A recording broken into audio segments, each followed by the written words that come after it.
Area elements जो SAP fire यानी जो बेसिक इंजन है इन सारे प्रोग्राम्स के पीछे, सैप ई टैब्स CSI ब्रिज वगैरह के पीछे, उसमें जो एरिया एलिमेंट अवेलेबल है वो कॉम्प्रिहेंसिव शेल एलिमेंट है, लेकिन उसके कुछ सबसेट्स भी अवेलेबल हैं, जैसे कि मेम्ब्रेन एलिमेंट, जैसे कि प्लेट एलिमेंट। मेम्ब्रेन एलिमेंट एक ऐसा एलिमेंट है जो सिर्फ इन प्लेन एक्शन को मॉडल कर सकता है। इन प्लेन एक्शन का मतलब है कि जिसमें फॉर एग्जांपल अगर ये आपका एलिमेंट है, एरिया एलिमेंट है, तो अगर एक एलिमेंट है जिसमें सिर्फ टेंशन इस तरह से आ सकती है इन प्लेन डायरेक्शन में, या कंप्रेशन आ सकती है फॉर एग्जांपल, दोनों डायरेक्शंस में, किसी भी डायरेक्शन में भी, तो ये इन प्लेन एक्शन है। ठीक है, अगर कोई फैब्रिक है फॉर एग्जांपल, खैमा है और उसका फैब्रिक है जो कि टेंशन में आ सकता है, ठीक है, सो आप उस फैब्रिक को मेम्ब्रेन एलिमेंट से मॉडल कर सकते हैं। ठीक है, मेम्ब्रेन एलिमेंट, लेकिन ये membrane element out of plane degrees of freedom नहीं रखता।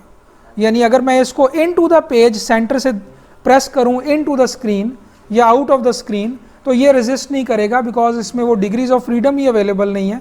तो इस डायरेक्शन में ये ऐसे है जैसे है ही नहीं, एग्जिस्ट ही नहीं करता।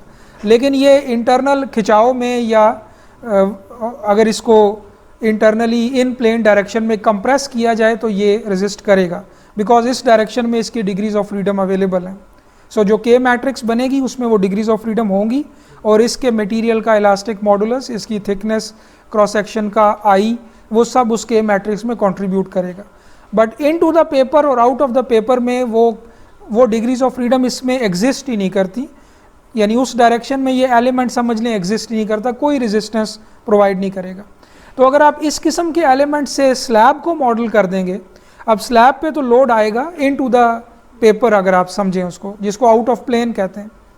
तो ये जो सबसेट है शेल एलिमेंट का, जिसको मेम्ब्रेन कहते हैं, ये स्लैब को मॉडल करने के लिए यूज़ नहीं हो सकता, लेकिन ये शीयर वॉल को मॉडल करने के लिए यूज़ हो सकता है। बिकॉज शीयर वॉल एक ऐसा एलिमेंट है, अगर आप प्लान व्यू में देखें, ये बिल्डिंग का प्लान है, सो उसमें ये शीयर वॉल की एक लेग है। सो ये डिज़ाइन हुई होती है इन प्लेन एक्शन के लिए, आउट ऑफ प्लेन डायरेक्शन के लिए ये डिज़ाइन नहीं होती। ठीक है, सो अगर एक्स डायरेक्शन है बिल्डिंग की, तो आप जो शीयर वॉल की लेग है वो एक्स डायरेक्शन में प्रोवाइड करेंगे, अगर एक्स डायरेक्शन को स्टिफन करना हमारा टारगेट है। अगर वाई डायरेक्शन को स्टिफन करना है तो वही शीयर वॉल आप वाई में प्रोवाइड करेंगे। तो जो लेग आपकी वाई में है वो एक्स में स्टिफनेस प्रोवाइड नहीं करेगी। सो इसका मतलब ये है कि शीयर वॉल सिर्फ इन प्लेन डायरेक्शन में रेजिस्ट करेगी इस एक्शन को। सो लिहाजा शीयर वॉल को अगर आपने सिंप्लीफाइड मॉडलिंग उसकी करनी है तो उसके लिए मेम्ब्रेन एलिमेंट यूज़ किया जा सकता है, बिकॉज उसने इन प्लेन डायरेक्शन में एक्शन प्रोवाइड करना है। इसके बरक्स जो दूसरा सबसेट आप कह लें शेल एलिमेंट का, वो प्लेट है। प्लेट एक ऐसा एलिमेंट है, 2 डायमेंशनल एलिमेंट, जिसमें सिर्फ आउट ऑफ प्लेन डायरेक्शन में डिग्रीज ऑफ फ्रीडम अवेलेबल हैं, इन प्लेन की डिग्रीज ऑफ फ्रीडम अवेलेबल नहीं है। ठीक है, यानी इस एलिमेंट में अगर कोई इंटरनल खिंचाव या कंप्रेशन आती है तो ये एलिमेंट समझें एग्जिस्ट ही नहीं करता। लेकिन अगर इन टू द पेज मैं इसको कंप्रेस करूं इन टू द स्क्रीन और आउट ऑफ द स्क्रीन, तो ये रेजिस्ट करेगा। इसकी के मैट्रिक्स की फॉर्मुलेशन ऐसी है। ठीक है, और इनका दोनों को मिला लें, कॉम्प्रिहेंसिव एलिमेंट बन जाएगा जो शेल एलिमेंट है, जिसमें दोनों इन प्लेन और out of plane degrees of freedom available हैं। यानी ये इंटरनल जो एक्शन है इन प्लेन खिंचाव या कंप्रेशन उसको भी रेजिस्ट करता है, और इन टू द स्क्रीन यानी out of the plane direction को भी रेजिस्ट करेगा। सो जाहिर है कि इस शेल एलिमेंट में डिग्रीज ऑफ फ्रीडम ज़्यादा हैं। ठीक है, इन दोनों की निस्बत।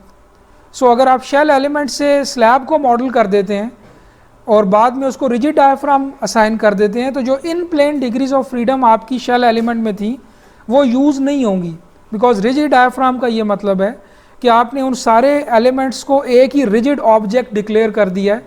अब सॉफ्टवेयर के पास ये फीचर नहीं है कि वो इस पूरे डायफ्राम में जो इंटरनल खिंचाव या इंटरनल कंप्रेशन है उसको वो कंसिडर नहीं कर रहा एनालिसिस में, वो उस पूरे को एक रिजिड ऑब्जेक्ट मान रहा है।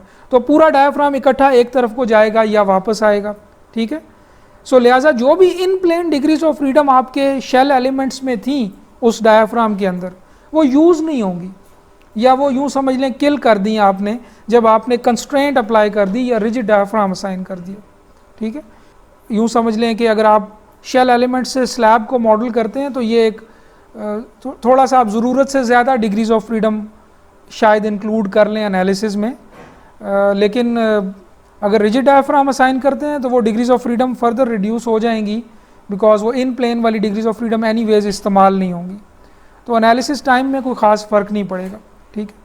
लेकिन एक टाइम ऐसा था कि जब हम इसके बारे में बड़ा फ़िक्रमंद होते थे कि कितने एलिमेंट्स यूज़ कर सकते हैं। जिस एलिमेंट को प्लेट से मॉडल किया जा सकता है उसको फिर शेल से नहीं करते थे, ताकि ज़्यादा डिग्रीज़ ऑफ फ्रीडम मॉडल में ना आ जाएं। जिसको मेम्ब्रेन से किया जा सकता था उसको शेल से नहीं करते थे।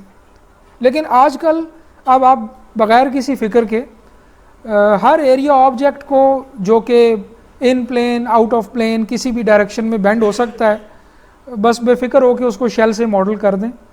प्रोग्राम इतने इंटेलिजेंट हैं कि वो इन चीज़ों का खुद ही ख्याल रखते हैं और एनालिसिस टाइम में कोई गैर ज़रूरी इजाफा नहीं करते।